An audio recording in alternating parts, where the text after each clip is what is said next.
तो स्टार्ट करते हैं आज एरर का सीरीज। ठीक है, ये लेक्चर 2 है, लेक्चर नंबर 2 है।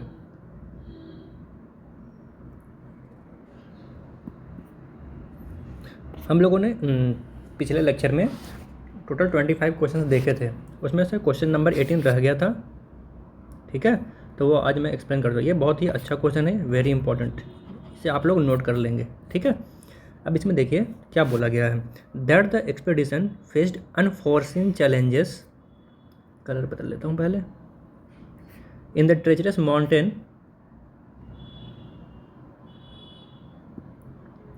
terrain were evident from their delayed return and exhausted appearance।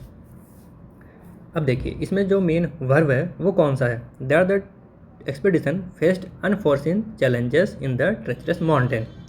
ठीक, अब ये हो गया मेन वर्ब वेयर।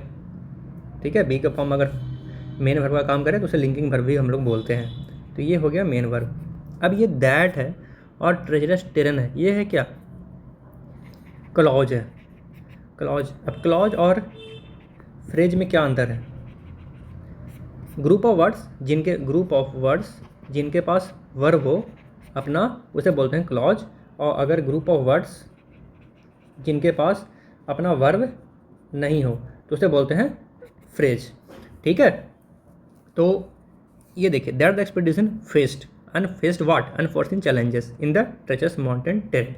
अब अनफोर्सिन चैलेंजेस है और ये दैट द एक्सपेडिशन है, इसके बीच में क्या फेस्ड है। फेस्ड इनका क्या है, वर्ब है।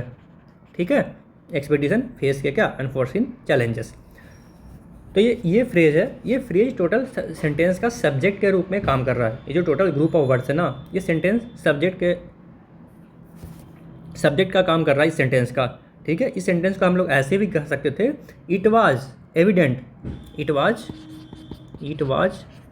Evident evident from their delayed return that and exhausted appearance that के बाद पूरा sentence, that the expedition faced unforeseen challenges in the treacherous mountain terrain। अब जो that से जो क्लॉज शुरू होता है ना, वह नॉन का काम भी कर देता है। अगर नॉन का काम कर रहा है तो वो सब्जेक्ट का भी काम कर देगा। उसके बदले में हम लोग इट रख सकते हैं या नहीं रख सकते। देखिए आप लोग, it was evident from their delayed return. तो अगर ये सेंटेंस इस रूप में दिया होता, it was evident from their delayed return and exhausted appearance that the expedition faced unforeseen challenges in the treacherous mountain terrain, तब तो आप लोग को एकदम सही लगता सेंटेंस कि जम रहा है भाई, ये सेंटेंस सही है। उसी में क्या कर दिया है हम लोग, ईट के जगह पे जो भी इट है उसके जगह पे हम लोग जो टोटल क्लॉज, जो ईट अगर यूज होता सेंटेंस में तो इट किसको रेफर कर रहा होता, यही इस चैलेंजेस को, अनफोर्सिन चैलेंजेस को जो माउंटेन टेरेन पे चढ़ाई करने के टाइम पे आया। That the expedition faced unforeseen challenges in the treacherous mountain terrain. जो भी यह हम लोगों को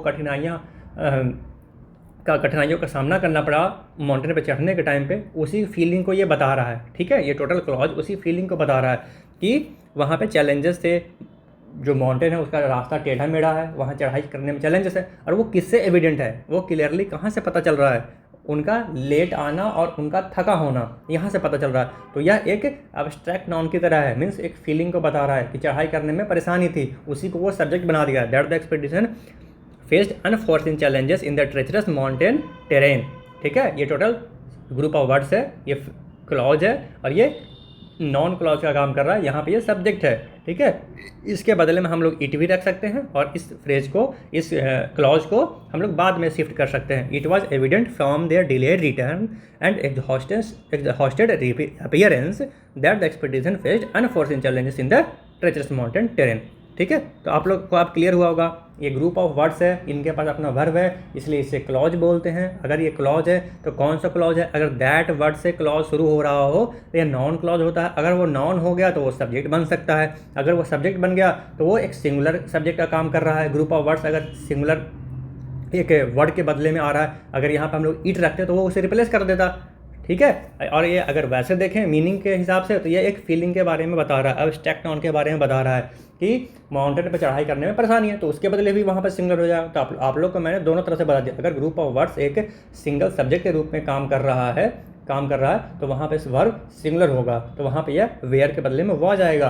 और यह क्या बता रहा है, इसका जो मीनिंग है वो क्या है, अब्स्ट्रैक्ट नाउन वाला है कि हमें परेशानियाँ हुई चढ़ाई करने में, और वो किस चीज़ से पता चल रहा है, उनका लेट आना और थका होना। थका जो अपीयरेंस, थका हुआ अपीयरेंस है उससे पता चल रहा है। तो ये आप लोग को अब क्लियर हो गया होगा, ठीक है। तो यहाँ पे ऑप्शन नंबर 3 है। अब हम लोग अब जाएंगे क्वेश्चन नंबर 26 पे। हम लोग 25 तक क्वेश्चन कर लिए थे, ठीक है। 26 हम लोग क्वेश्चन नंबर 26 से शुरू करेंगे और लगभग 50 क्वेश्चन देखेंगे। आप लोग इससे पहले पॉज करके देखिएगा, खुद से एरर फाइंड करने का ट्राई करिएगा। अगर नहीं होगा तो फिर हम लोग तो आपस में सॉल्व करेंगे ही डिस्कशन करके, ठीक है। तो आप लोग को डिस्कशन से बहुत फ़ायदा होने वाला है। आप लोग को जो भी कन्फ्यूजन है वो भी दूर होगा। अगर कुछ कन्फ्यूजन बच भी जाता है ना तो आप लोग कमेंट सेक्शन में डाल दीजिएगा, ठीक है। मैं सबका रिप्लाई कर दूंगा, okay.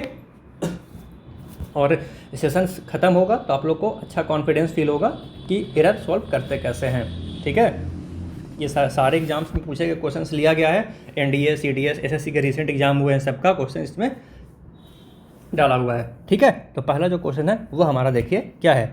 The myriad challenges confronting modern urban planners ranging from sustainable infrastructure to social equity, ठीक है, often demands what? An interdisciplinary approach to effective solutions, to yield effective solutions. The myriad challenges है, बहुत सारा challenges है, means large amount, myriad means क्या, large amount of challenges. Confronting what? Modern urban planners है, उनके पास क्या है, बहुत सारे चैलेंजेस है, myriad challenges. रेंजिंग फ्रॉम क्या, सबसे पहला जो चैलेंजेस है वो क्या, इंफ्रास्ट्रक्चर का है और फिर सोशल इक्विटी का है। इंफ्रास्ट्रक्चर से लेकर सोशल इक्विटी तक का है। और यह क्या डिमांड करता है, इंटरडिसिप्लिनरी अप्रोच। मीन्स अगर कोई भी सॉल्यूशन है, जिससे हम लोग देखते हैं ना, रोड पहले बन गया, फिर से खुदाई हुई, फिर से पाइप बिछा, फिर रोड बना, फिर से अगली बार पाइप, वाटर का पाइप बिछेगा, फिर रोड बन गया, उसके बाद फिर से खुदाई हुई, फिर गैस का पाइप बिछा, तो ये होते रहता है। तो इस तरह के प्रॉब्लम्स से निपटने के लिए हमें क्या चाहिए, inter ministerial approach, means interdisciplinary approach, means सारे डिसिप्लिन जो भी हैं सब साथ में मिलकर काम करेंगे तो वो इफेक्टिव सॉल्यूशन दे पाएंगे, ठीक है। तो हम लोगों ने आपको क्या बताया मैंने आपको कि अगर सेंटेंस बड़ा हो, सब्जेक्ट वर्ब एग्रीमेंट पे जाइए, अगर उससे ना मिले तो फिर आगे अप्रोच करिए, ठीक है। अब यहाँ पे हम लोग देखेंगे वर्ब कौन सा, सब्जेक्ट कौन सा है। देखिए, the myriad challenges confronting modern urban planners ranging from social infrastructure to social equity often demands. अब डिमांड क्या है यहाँ पे, मेन वर्ब है, ठीक है, डिमांड्स मेन वर्ब है। अब इसका सब्जेक्ट क्या है, द myriad challenges का इसका सब्जेक्ट क्या है, आप लोग बताइए कमेंट में सब्जेक्ट क्या है। हम आप चलिए अब इसे पार्ट्स ऑफ स्पीच में ब्रेक करके हम लोग देखेंगे इसका सब्जेक्ट कौन बन रहा है, ठीक है। The myriad challenges confronting modern urban planners ranging from sustainable infrastructure to social equity often demand, ठीक है, often demand। तो यहाँ पे डिमांड की जगह पे क्या आएगा, डिमांड, ठीक है। इसका जो सब्जेक्ट है वो क्या होगा, द myriad challenges। ये myriad challenges हो गया, challenges नॉन हो गया, myriad इसको क्वालिफाई करा तो ये एडजेक्टिव आ गया, ठीक है। कन्फ्रंटिंग वाट, वर्ब का ING फॉर्म में यहाँ पे यूज हुआ है। कन्फ्रंटिंग वाट, यहाँ पे ये द myriad challenges है, कन्फ्रंटिंग यहाँ पे V प्लस ING है, तो ये प्रेजेंट पार्टिसिपल का काम कर रहा है, ठीक है, प्रेजेंट पार्टिसिपल। ये हमें कैसे पता चलेगा प्रेजेंट पार्टिसिपल है, क्योंकि ये myriad challenges के बारे में क्वालिफाई कर रहा है। जो myriad challenges है वो क्या कर रहा है, कन्फ्रंट कर रहा है मॉडर्न अर्बन प्लानर्स को। आप लोग अगर यहाँ पे कन्फ्यूजन हो तो आप लोग ऐसे पढ़ सकते हैं इसे, ठीक है, कि प्रेजेंट पार्टिसिपल ये है कि नहीं है। प्रेजेंट पार्टिसिपल अगर वर्ब का ING फाइम अगर प्रेजेंट पार्टिसिपल का काम करे तो ये होता है एडजेक्टिव, ठीक है, क्वालिफाई करता है। और इसके बदले हम लोग क्या लिख सकते हैं, the myriad challenges which are confronting modern urban planners, ठीक है। अगर प्रेजेंट पार्टिसिपल है वो एडजेक्टिव का काम कर रहा है तो उसके बदले में हमें ये भी लिखते हैं which are confronting। ये सिर्फ पता करने का तरीका है, क्योंकि ये myriad challenges के बारे में बता रहा है, क्या कर रहा है वो, कन्फ्रंट कर रहा है, किसे कर रहा है, मॉडर्न अर्बन प्लानर्स को। तो ये अब वर्ब का ING फॉर्म अगर प्रेजेंट पार्टिसिपल काम कर दे तो ये तो अपना ऑब्जेक्ट ले सकता है, तो वो क्या है, मॉडर्न अर्बन प्लानर्स है। अब प्लानर्स जो अर्बन प्लानर्स है वो कन्फ्रंटिंग का ऑब्जेक्ट बन गया और मॉडर्न इसका एडजेक्टिव बन गया। अर्बन प्लानर्स के कैसा प्लानर्स, मॉडर्न प्लानर्स, ठीक है। अब बता रहे क्या, रेंजिंग फ्रॉम, ठीक है, ये भी वर्ब प्लस आईएनजी फॉर्म हो गया, ठीक है। अब ये चैलेंजेस के बारे में बता रहा है, तो मेरिट चैलेंजेस हैं वो कहाँ से रेंज कर रहे हैं, कैसा प्रॉब्लम से, कैसा चैलेंजेस है वो, तो ये भी वर्ब प्लस आईएनजी है, प्रेजेंट पार्टिसिपल काम कर रहा है। अब ये रेंजिंग फ्रॉम है, इसका ये अपना प्रीपोजिशन लिया है, तो फ्रॉम का जो ऑब्जेक्ट होगा वो क्या होगा, infrastructure, sustainable infrastructure to social equity, तो इसका हो जाएगा इंफ्रास्ट्रक्चर टू सोशल इक्विटी, दोनों हो जाएगा, इंफ्रास्ट्रक्चर और इक्विटी दोनों इसका ऑब्जेक्ट बन जाएगा, बीच में प्रीपोजिशन है टू से हो गया कनेक्ट, और जो सोशल है वो इक्विटी को क्वालिफाई कर रहा है, सोशल इक्विटी, और सस्टेनेबल है वो इंफ्रास्ट्रक्चर को क्वालिफाई कर रहा है, ये हो गया सस्टेनेबल इंफ्रास्ट्रक्चर। अब बताइए, ऑफन है, ऑफन का एडवर्ब ऑफ फ्रीक्वेंसी है, फ्रीक्वेंसी, अब ये डिमांड को क्वालिफाई कर रहा है। अब देखिए, कॉन्फ्रंटिंग मॉडर्न अर्बन प्लानर्स, ये तो इसका सब्जेक्ट बन नहीं पाएगा, ranging from sustainable infrastructure to social equity, ये इसका अब सब्जेक्ट बन नहीं पाएगा, तो कौन सा बनेगा इसका सब्जेक्ट, मीरियड चैलेंजेस। अब अगर मीरियड चैलेंजेस बन गया तो ये है प्लूरल, तो वर्ब आएगा प्लूरल, तो डिमांड्स की जगह पे हम क्या यूज करेंगे, डिमांड, ठीक है। होप आप लोग को अच्छा से समझ में आया हो, तो इसी तरह से हम लोग एक्सप्लेन करके समझते हुए जाएंगे, आगे बढ़ेंगे, ठीक है। आप लोग को बहुत बेनिफिट होगा, ठीक है, आप लोग को बहुत कन्फ्यूजन दूर भी होगा। उसके बाद देखिए, द मैनेजर, क्वेश्चन नंबर 27, आप लोग पहले इसे सॉल्व करिएगा, फिर आप लोग सॉल्यूशन देखिए। Question number 27, the manager along with her entire team, अब अलॉन्ग विथ तो प्रीपोजिशन है, तो ये इसका ऑब्जेक्ट बन गया, ठीक है। एक्सपेक्ट्स व्हाट, अब ये मैनेजर एक्सपेक्ट क्या बन गया, verb, expect what, that preposition आ गया, दैट कंजंक्शन आ गया, अब ये कनेक्ट कर रहा है दूसरे फ्रेज को, दूसरा ये अगर वर्ब है तो ये क्लॉज बन गया, ये क्लॉज है तो ये दैट क्लॉज है, ये नॉन क्लॉज बनेगा। Aspects what, that the project will be, ये हेल्पिंग वर्ब है, मेन वर्ब है, दोनों साथ में टोटल मेन वर्ब हो गया।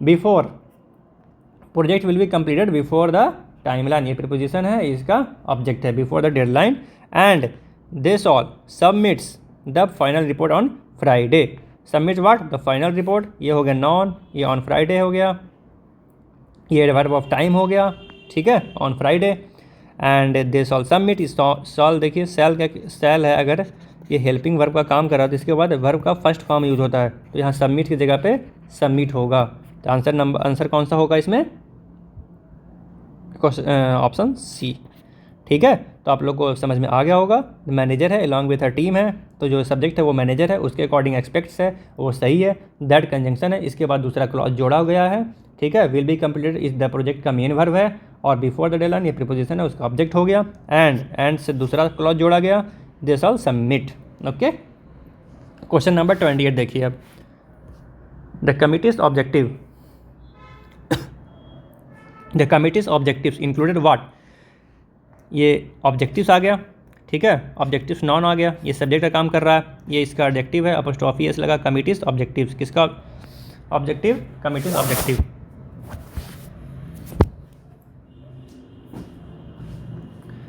Included what, increasing membership, improving communication channels, and to foster a sense of community among the diverse members। अब देखिए, included what, increasing membership, improving communication, and to fostering a sense of community among the diverse member। अब देखिए, included what, increasing membership, अभी ये increasing verb का plus ing है, अब इसे आप कैसे लिख सकते हैं, the membership which are increasing, तो ये प्रेजेंट पार्टिसिपल हो गया, ठीक है।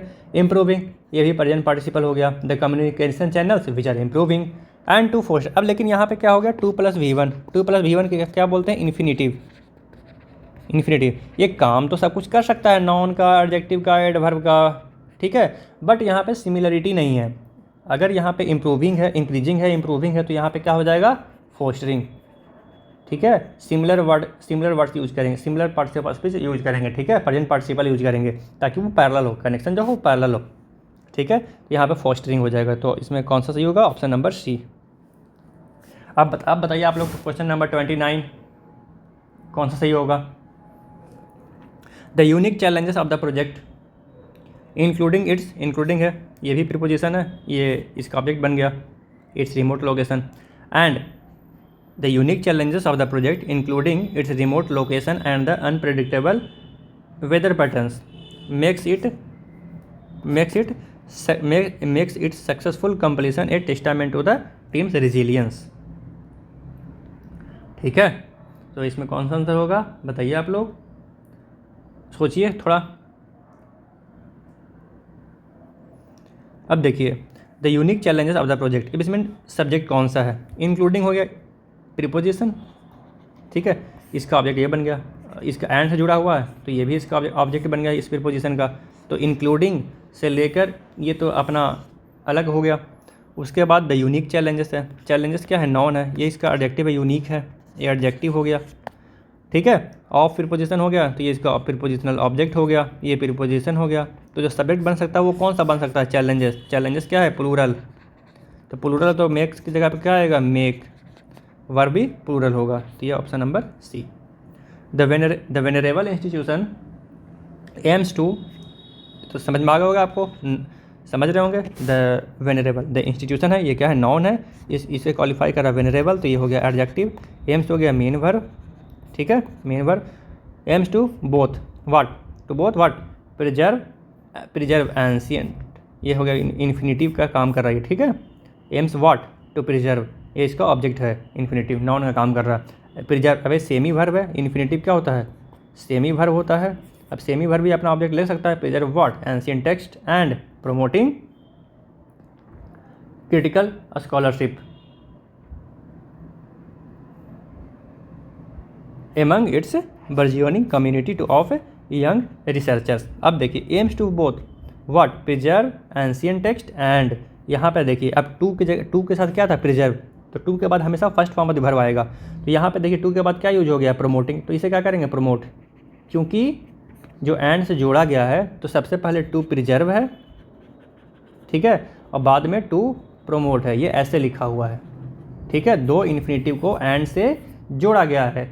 तो अब सबसे पहले तो आप aims to both, aims to promoting तो नहीं कर देंगे आप लोग, ठीक है, तो aims to promote and to preserve, तो दोनों साथ में आएगा, प्रोमोटिंग की जगह पे प्रोमोट आएगा, ठीक है, और दोनों दो इन्फिनिटिव को जोड़ा गया, ये एरर बेस्ड है इन्फिनिटिव पे, टू इन्फिनिटिव पे, दो इन्फिनिटिव साथ में जुड़े होंगे तो दूसरा आईएनजी फॉर्म में नहीं आएगा, वो भी 2+V1 में आएगा। तो यहाँ पे ऑप्शन नंबर कौन सा आएगा, सेकेंड, टू प्रोमोट, यहाँ पे प्रोमोटिंग की जगह पे क्या आएगा, प्रोमोट, इसका जो टू है वो यहीं पे यूज हो गया है, to preserve and to promote. Question number 31 देखिए, the profound impact of digital technology on social norms, a phenomenon universally acknowledged by sociologists, are increasingly becoming a topic of interdisciplinary academic debate। इसका मतलब क्या है, the profound impact of digital technology, किसका impact, digital technology का, किस पे, society पे। ए phenomenon universally acknowledged, ये यूनिवर्सली एक्नॉलेज्ड किया गया है सोशियोलॉजिस्ट के द्वारा। अब यहाँ पे देखिए आर है, ऑफ है, प्रीपोजिशन है, इसका ऑब्जेक्ट बन गया, ये ऑन है, इसका ऑब्जेक्ट बन गया प्रीपोजिशनल ऑब्जेक्ट, सोसाइटल नॉर्म्स। अब इसके बारे में बता रहा है, नॉर्म्स के बारे में ये क्वालिफाई कर रहा है, a phenomenon, the profound impact of digital technology on the societal norms, a phenomenon, ये क्या एक फेनोमेनन है, universally acknowledged by sociologist, are increasingly becoming a topic of interdisciplinary academic debate. अब जो भी डिजिटल टेक्नोलॉजी का इम्पैक्ट है society पे, वो जो भी दुनिया भर के सोशियोलॉजिस्ट हैं वो उसे रिकॉग्नाइज कर रहे हैं कि हाँ भाई डिजिटल टेक्नोलॉजी का इम्पैक्ट तो पड़ रहा है, ठीक है।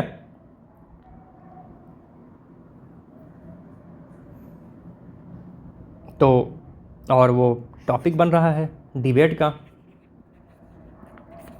सोशियोलॉजिस्ट के बीच में।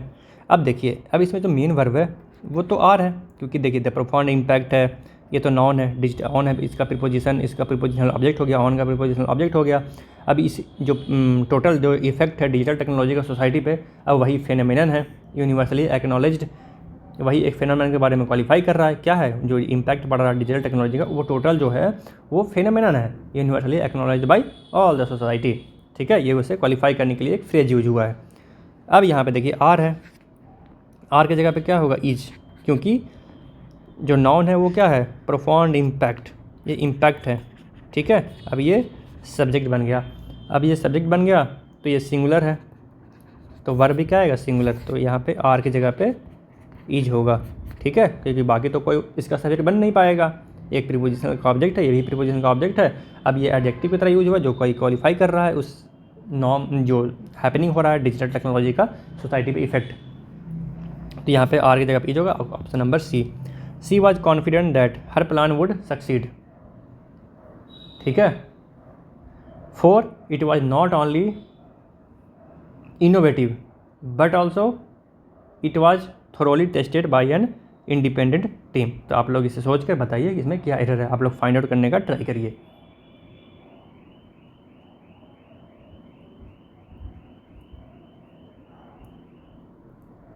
सेंटेंस बड़ा है, आप लोग पहले सब्जेक्ट वर्ब एग्रीमेंट ट्राई करिएगा, नहीं हुआ तो फिर दूसरे रूल पे जाइए। She was confident that her plan would succeed. 4 it was because, आप 4 की जगह पे बिकॉज रख के देख सकते हैं। ठीक है। It was not only innovative. अब देखिए नॉट ओनली आया तो यहाँ पे जरूर ध्यान दें, आप लोग विशेष ध्यान दें। नॉट ओनली के बाद कौन सा वर्ब आया, नॉट ओनली व्हाट, इनोवेटिव, ये एडजेक्टिव है। बट ऑल्सो, अब बट ऑल्सो है तो इसके बाद भी जो भी आएगा वो भी एडजेक्टिव होना चाहिए। ठीक है। तो यहाँ पे हम लोग इट वाज को हटा देंगे क्योंकि ये प्रोनाउन है। अब ये इसके बाद जो वर्ड आएगा वो है क्या, not only innovative but also tested. कैसे टेस्टेड, थरोली। तो ये तो एडवर्ब है। ठीक है। वो तो इसे क्वालिफाई करने के लिए आ रहा है, लेकिन नॉट ओनली बट ऑल्सो जो कनेक्ट कर रहा है वो कनेक्ट कर रहा है इनोवेटिव को और टेस्टेड को। ठीक है। तो यहाँ पे ऑप्शन नंबर कौन सा सही होगा, ये इट वाज को आप लोग हटा दीजिए। क्वेश्चन नंबर 33 देखिए और बताइए कौन सा आंसर होगा। What the ancient philosophers believed about the nature of reality? What the ancient philosophers believed about the nature of reality and the purpose of human existence remain a subject of intense debate. ठीक है। remains a subject of intense debate among the contemporary thinkers. अब बता रहे हैं क्या, ये क्या बोला जा रहा है, जो फिलोसोफर्स हैं वो बिलीव करते हैं क्या, what the ancient philosophers believe about the nature of reality and the purpose of human existence.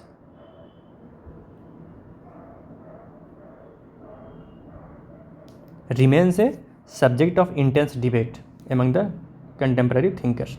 अब देखिए यहाँ पे what the ancient philosophers believed, यहाँ तक आप लोग रुक जाइए। Believed about whom, believe about the nature of reality and the nature of human existence. ठीक है। तो ये दोनों तो प्रीपोजिशन का ऑब्जेक्ट बन गया। ठीक है। और ये जो क्लॉज है what the ancient philosophers believed about, believed, ये है एक क्लॉज। ठीक है। क्लॉज है और ये सब्जेक्ट का काम कर रहा है। ठीक है। तो यहाँ रिमेन की जगह पे रिमेन्स आएगा। अगर ग्रुप ऑफ वर्ड्स अगर सब्जेक्ट का काम कर दे, क्लॉज अगर सब्जेक्ट का काम करे तो वो सिंगुलर होता है। तो यहाँ पे क्या हो जाएगा, रिमेन्स। ठीक है। तो यहाँ पे what the ancient philosophers believed about the nature of reality and the purpose of human existence remains. ठीक है। तो ऑप्शन नंबर सी। अब क्वेश्चन नंबर आप लोग 34 देखिए। The increase in the number of unresolved cases and the lack of clear guidelines from the authorities has contributed significantly to the confusion surrounding the recent procedural changes. The increase in the number of unresolved cases. ठीक है कि number of cases हैं unresolved cases, वो नंबर बढ़ रहा है। And दूसरा क्या है, the lack of clear guidelines. पहला द इंक्रीज और दूसरा the lack of clear guidelines from the authorities. ठीक है। तो यहाँ पे देखिए दो सब्जेक्ट बन रहा है। ठीक है। और ये एंड से जुड़ा हुआ है। अब दोनों का जो कंबाइंड मीनिंग है वो तो अलग अलग है। The increase in the number of unresolved cases and the lack of clear guidelines from the authorities, दोनों दो डिफरेंट बातें कर रहा है। तो ये और एंड से जुड़ा है, तो दो सब्जेक्ट है, एंड से जुड़ा है। पहला द इंक्रीज है, दूसरा द लैक है। तो इसकी जगह पे क्या आएगा, हैव आएगा। आप लोग अब सोच रहे होंगे bread and butter, bread and butter जो दोनों कंबाइंड में यूज होते हैं और सिंगुलर यूज होता है। तो bread and butter is a good breakfast, तो वहाँ पर वो ब्रेकफास्ट के वे में वो दोनों कंबाइंड है, एक काम कर रहा है, दोनों क्या है, ब्रेकफास्ट है। लेकिन अगर हम लोग बोलते हैं bread and butter are sold here, तो वहाँ पे जब बेचा जा रहा है तो दोनों को अलग अलग बेचा जा रहा है, तो वहाँ पे क्या होता है, वो प्लूरल होता है। तो वही बात यहाँ पे भी है। ये दोनों दो सब्जेक्ट है, दो एंड से जुड़े हुए हैं, तो यहाँ पे क्या आएगा, प्लूरल, हैव। ठीक है। तो option number C. The list of question number 35 देखेंगे अब। ठीक है। The list of recommended candidates, यहाँ पे द लिस्ट है, नाउन है, ऑफ प्रीपोजिशन है, रिकमेंडेड कैंडिडेट्स, कैंडिडेट इसका ऑब्जेक्ट बन गया और रिकमेंडेड एडजेक्टिव हो गया। पास्ट पार्टिसिपल इसे बोलते हैं, वी का थर्ड फॉर्म अगर एडजेक्टिव का काम करे, एडजेक्टिव का काम करे तो उसे बोलते हैं पास्ट पार्टिसिपल, ठीक है, for various regional post. Where, अब बताइए, अब ये लिस्ट है, नॉन है, अगर ये सब्जेक्ट का काम कर रहा है तो वेयर की जगह पे क्या आएगा, वॉज। तो ऑप्शन तो हमारा यहीं से सही हो गया, वेयर की जगह पे वॉज आएगा।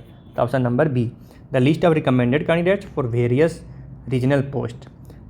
ये तो ऑफ का प्रीपोजिशन बन गया, फॉर वेरियस पोस्ट, तो यहाँ पे ये प्रीपोजिशन का ऑब्जेक्ट बन गया, फोर का। वेयर मेन वर्ब हो गया, वेयर प्रिपेयर्ड, अब ये पैसिव में है तो वी प्लस बी का फॉर्म प्लस V3 है तो वेयर प्रिपेयर्ड। इन प्रीपोजिशन है, इन हेस्ट ये साथ में हो गया, हरी, ठीक है। विदाउट हो गया preposition, without proper background check, without checks, तो ये प्रीपोजिशन का ऑब्जेक्ट बन गया चेक्स, और कैसा check, without proper background checks. Which, यहाँ पे ये अलग क्लॉज आ गया, विच रिजल्टेड इन, जो चेक्स है, अगर जो विदाउट अगर प्रॉपर चेक, बिना चेक किए अगर हम लोग करेंगे, बिना चेक किए अगर प्रिपेयर किया जाएगा लिस्ट, तो क्या होगा, which resulted in civil administrative complications during the initial phase of deployment. तो इधर तो कोई एरर नहीं है, विच हो गया, रिजल्टेड हो गया, वर्ब हो गया, मेन वर्ब इसका क्लॉज का, इन सेवरल एडमिनिस्ट्रेटिव कॉम्प्लिकेशंस हो गया, इन है प्रीपोजिशन, इसका ऑब्जेक्ट हो गया, प्रीपोजिशनल ऑब्जेक्ट हो गया, ड्यूरिंग हो गया, प्रीपोजिशन हो गया, during when initial phase of, during what, deployment. Deployment किसका डिप्लॉयमेंट, मतलब किस फेज में डिप्लॉयमेंट हो रहा है, इनिशियल फेज ऑफ डिप्लॉयमेंट। तो ये प्रीपोजिशन हो गया, ये प्रीपोजिशन का डिप्लॉयमेंट हो गया, तो वेयर की जगह पे क्या आएगा, वॉच, ठीक है। क्वेश्चन नंबर 36,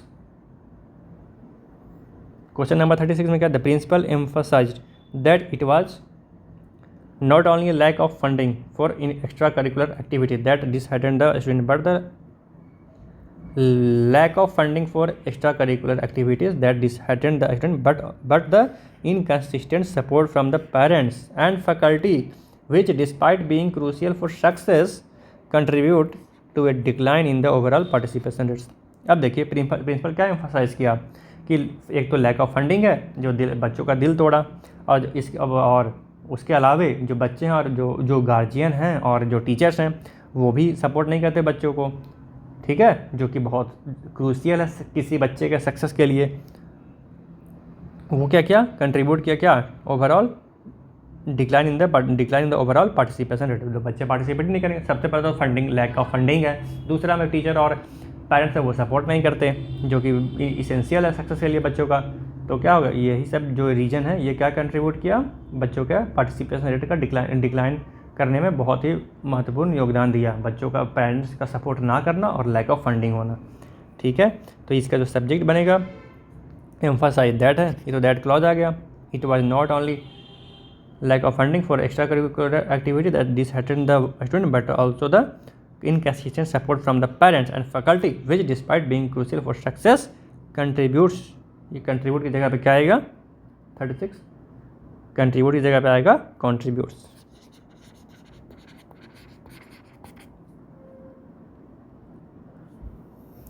अब इसका जो सब्जेक्ट है वो कौन आएगा, वो आप लोग बताएं, कौन होगा इसका subject. The principal emphasize that, अब ये तो प्रिंसिपल है, ये इसका मेन वर्ब हो गया, ठीक है। अब यहाँ पे इसका क्लॉज शुरू हो गया, that clause emphasize what, that not only that it was not only the lack of extracurricular activities that disheartened the student, but the inconsistent support from the parent and faculty, which despite being crucial for success contribute. तो यहाँ पे जो subject आएगा वो कौन होगा, the inconsistent support, ये हो जाएगा सब्जेक्ट। यहाँ तक तो सही हो गया ना, द मेन क्लॉज हो गया, द प्रिंसिपल एम्फसाइज्ड दैट हो गया उसका सब क्लॉज, उसके बाद बट ये दूसरा क्लॉज है, ये कोऑर्डिनेटिव क्लॉज होता है, ये आप लोग कंजंक्शन में पढ़े होंगे। अब यहाँ से दूसरा क्लॉज शुरू होता है, बट द इनकंसिस्टेंट सपोर्ट, इस वाले क्लॉज में जो सब्जेक्ट है ये विच वाला क्लॉज है, which despite being crucial for success, यहाँ देखिए कॉमा से सेपरेट किया गया है, तो ये कंट्रीब्यूट हो गया वो द इनकंसिस्टेंट सपोर्ट, ठीक है। अब जो भी ओवरऑल पार्टिसिपेशन रेट में जो डिक्लाइन हुआ है वो क्यों हुआ है, इनकंसिस्टेंट सपोर्ट के कारण फ्रॉम पेरेंट्स एंड फैकल्टी, ठीक है, क्योंकि जो लैक ऑफ फंडिंग है वो तो उनका दिल तोड़ा, बट जो इनकंसिस्टेंट सपोर्ट है उसके कारण उनका ओवरऑल पार्टिसिपेशन रेट में कमी आई है, ठीक है। तो ऑप्शन नंबर डी। अब देखिए question number 37, the proposal six to neither expand existing facilities nor hire additional staff members until the budget allocation for the next physical year is confirmed. तो बताइए आप लोग देखिए इसमें एरर कौन सा है।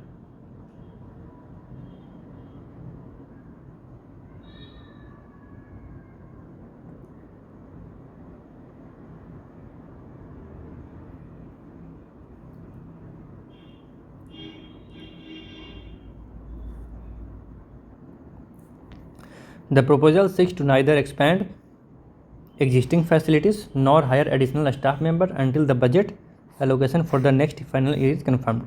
अब देखिए यहाँ पर दैट आप लोग को दिख रहा होगा द प्रपोजल 6, ये तो मेन वर्ब हो गया।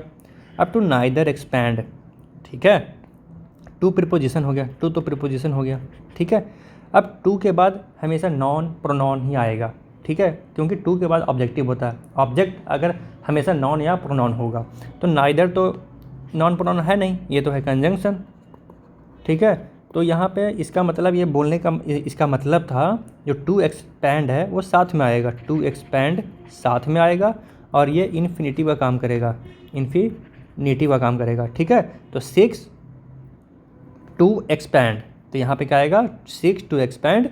अब यहाँ पे जो नाइदर है वो इसके बाद लगाएंगे, 6 to expand what, neither existing facilities nor hire additional staff members until the budget allocation for the next physical year is confirmed. अगर हम लोग नाइदर पहले लगा देते हैं, 6 neither to expand existing facilities nor to hire additional staff members, ये भी हम लोग कर सकते थे। तो इसे दो तरह से हम लोग सही कर सकते हैं। The proposal 6 what, 6 to expand neither existing facilities nor hire additional staff members, ठीक है। या तो हम लोग ऐसे कर सकते हैं या तो फिर the proposal 6 neither to expand existing facilities nor to hire additional staff members, ठीक है। ये सेंटेंस पैरेलल भी हो गया, नाइदर के बाद भी टू इन्फिनिटिव हो गया और नॉर के बाद भी टू इन्फिनिटिव आ गया।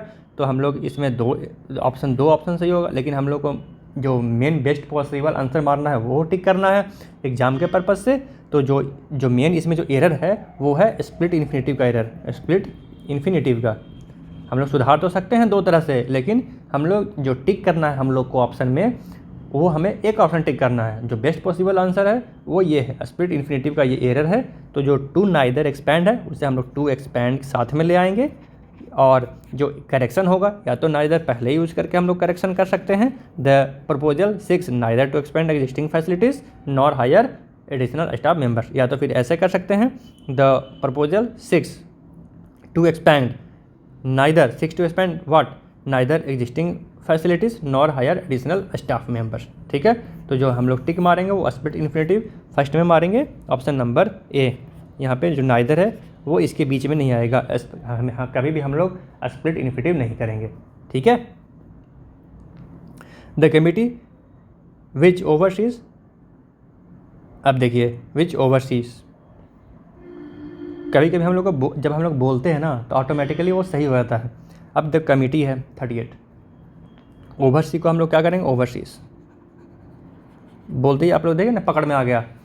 द कमिटी है ये सिंगुलर है, ठीक है। अब वो विच है, विच का तो अपना नॉन और जेंडर होता नहीं है, तो जो उससे पहले आता है उसी का नॉन जेंडर लेता है।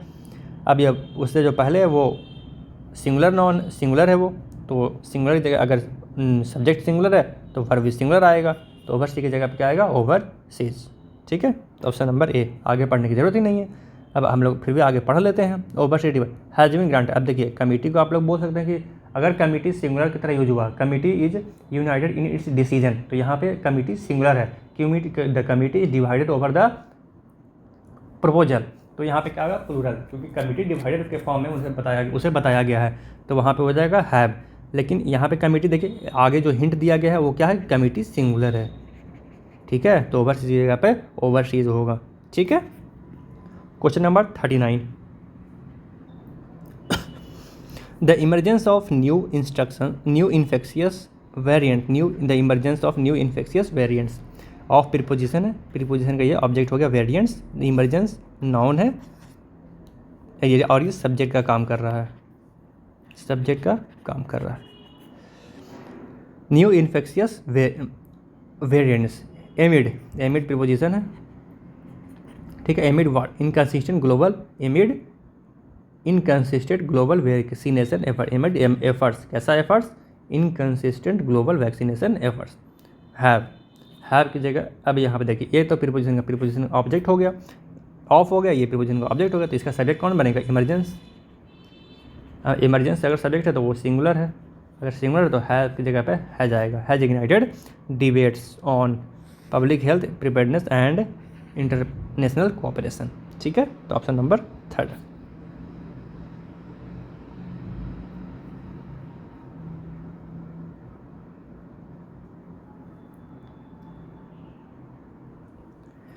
That the experimental results contradict prior findings and